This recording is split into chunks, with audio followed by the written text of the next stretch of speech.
Hello everyone, welcome back to the garage. So this is the current situation on the bike. So yes, it's a bit of a mess. Yes, there's things everywhere. The reason for that is because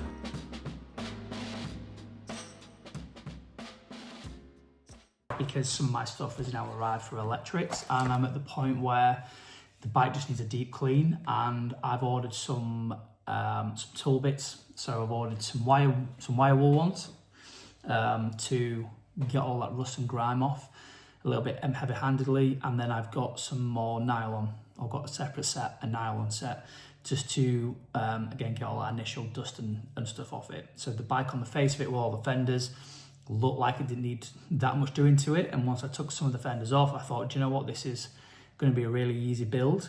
And it looks like all the bolts, the back end have all been painted over, some underneath the tank as well. They're a nightmare to get off. So I kind of feel like I just want to get all that paint out of those bolts, get them off. So I've taken it as far as what I can do for the minute. So I figured I would just let everything bleed out. So the oil, the front brake, all that kind of stuff, just bleed out overnight. And then I'm going to tackle the electrics. So on that, what are we doing? So I've got Motogadget because it feels like it's the easiest thing to do, and also the tidiest thing to do as well. So I've got a Motogadget Blue, I believe it's called. I know this bit isn't necessary, but I figured just for ease and just get everything that I want to do, and I guess not scrimp on the electrics, I've got the Motogadget wires as well. It's just so heavy. I've gone for an LED upgrade to the bike, so I've got a Mo button, I think it's called, or an M button. Again, Motogadget, so that goes inside the bar. I'm going to try and do what my Triumph's got and drill into the bar. And actually, funnily enough, it looks like, or it has not looks like, they have drilled into the bar on the BMW as well. So the controls went, or the wires at least, some of them went into the bars. So this is what that does, and it's all labelled up. I'm keen to see how that looks and how that works with everything else.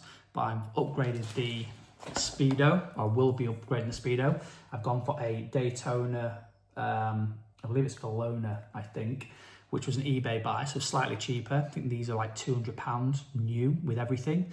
I am waiting for the electronic pulse converter to arrive, so I can't install, well, I couldn't install this now, but to set everything up, I need that for it.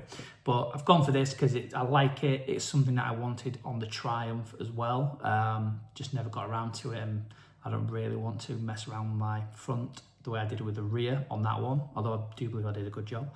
So I've got this for that. It all lights up. It's really fancy colours, and it's just a little bit of just modernise the front end, and it is quite small actually, so I have two, everything's on that one.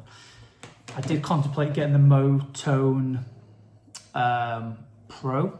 I just don't like the look of it. It's just a bit too much red for me, and it looks a little bit basic. So just my opinion, I didn't want to splash out the £300 nearly that is. So again, yeah, I got this on a really good deal from a guy from eBay. I just need to figure out how to mount it, so there'll be a lot of that coming. Talking about LEDs, this is the Halo headlamp that I've gone for. So this again was an eBay buy. It's again got some weight to it.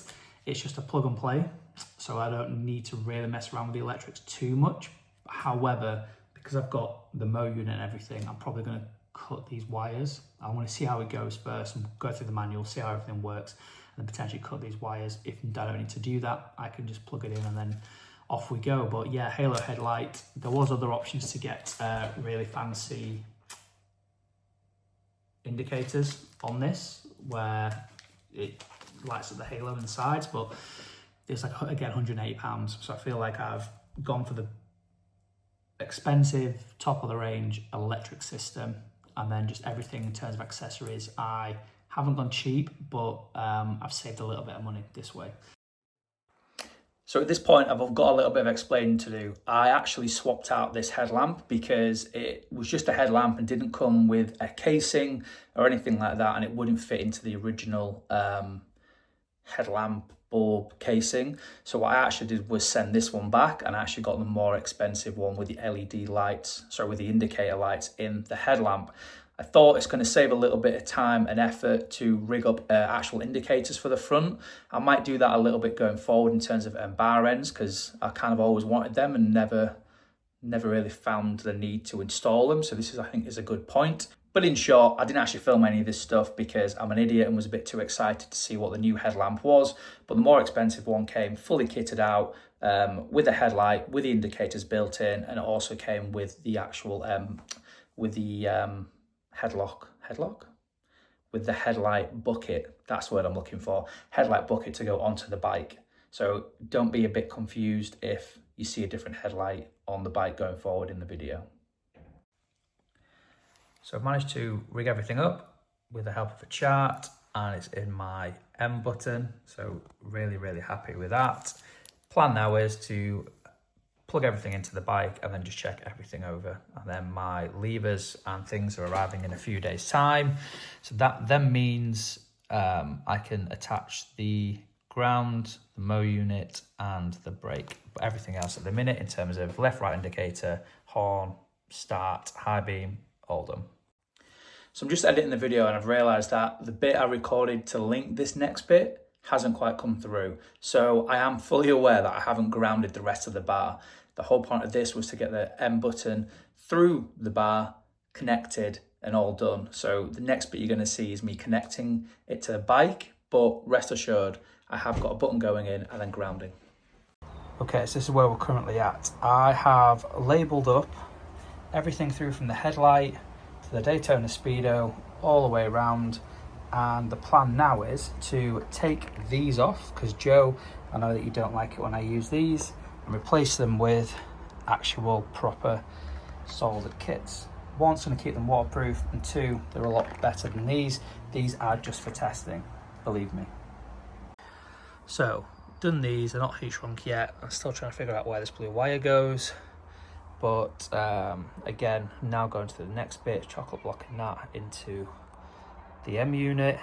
What that means is we can go left, we can go right, we can high beam, and right, left, high beam.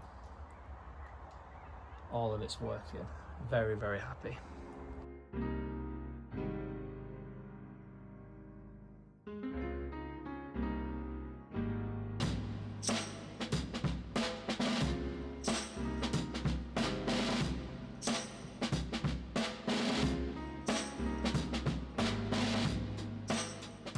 Right, I feel we have to just document this. All this front end is all wired up. So things like high beam from the headlamp into the Daytona comes out blue. All these wires as well have to be connected to the switches. What that means is if we throw the left indicator on, left indicator goes there, left indicator goes there, and on the rear light, indicator goes there, which is all well and good.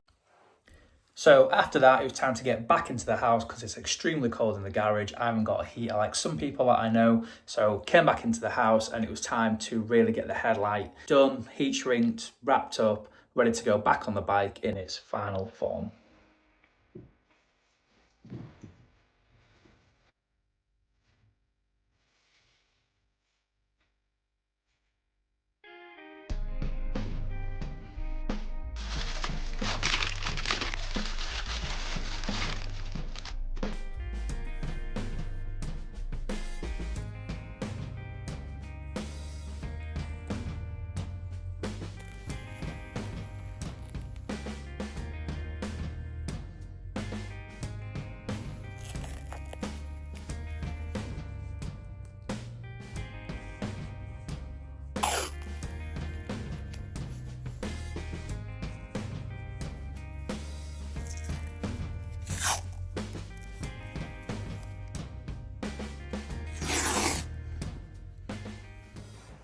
Everything's a little bit messy, but this is the nice one. So this will be done better.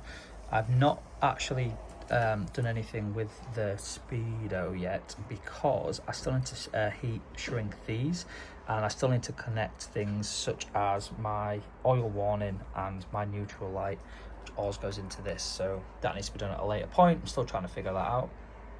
And this is the diagram that I'm working from. Lastly, you can see that the bars now have been drilled and everything else is in there. It's just, obviously everything in terms of starting still needs to be done. And I've had to change the bars out. So actually, let's go a little bit through that. Ignore all this mess. And the bit that's really just taking my time with is just to make sure that I've got what I need in terms of the OEM parts, and then just making sure I've got enough wire and everything through to make this as tidy as physically possible. I like the blue wires because it's going to match the blue that's on the tank. And if anyone is interested, the front end, albeit it has got some damage to it, so it's completely transparent.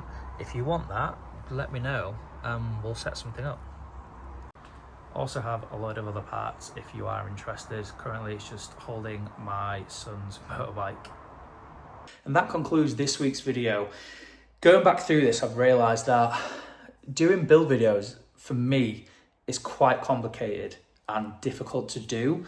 So the idea for this series was it was going to be a step-by-step a build series, but actually it's turning into a bit of a series where I'm just kind of half-arsing it. I'm going to be completely honest, because I'm not filming as much as what I should be. When I'm going through the edit, everything does feel quite clunky, so I do apologise. It's something which I guess I had grand ideas for, but then real life gets in the way. And by that, family, work, all that kind of good stuff. So I do apologise for the content. I am going to get better and spend more time dedicated to filming and bringing you things which I said in the very, very beginning that I would be pleased to watch and would go back and watch several times over. So do apologise for that. The bike is actually a lot further ahead than what the videos make out, and I think that's part of my issue, is I had the Cotswold trip and other things coming up, and then the build series kind of happened in between that, and because I'm not a very logical thinker, everything then was kind of muddled up. So apologies for that. I will probably fast forward and give you guys a bit of a brief in terms of what's happened to the bike, just so I can clear my head and start it from now and show you where the bike's at, because there's been a few issues that I would appreciate your help with, that it makes sense if I do that in the next video. You can give me the comments and I can wait, dedicate some time, and then actually put some of your feedback in place. So do appreciate everyone for watching so far. Really do appreciate it. And I hope you all enjoyed the Halloween video from last week, because that was quite fun to make actually.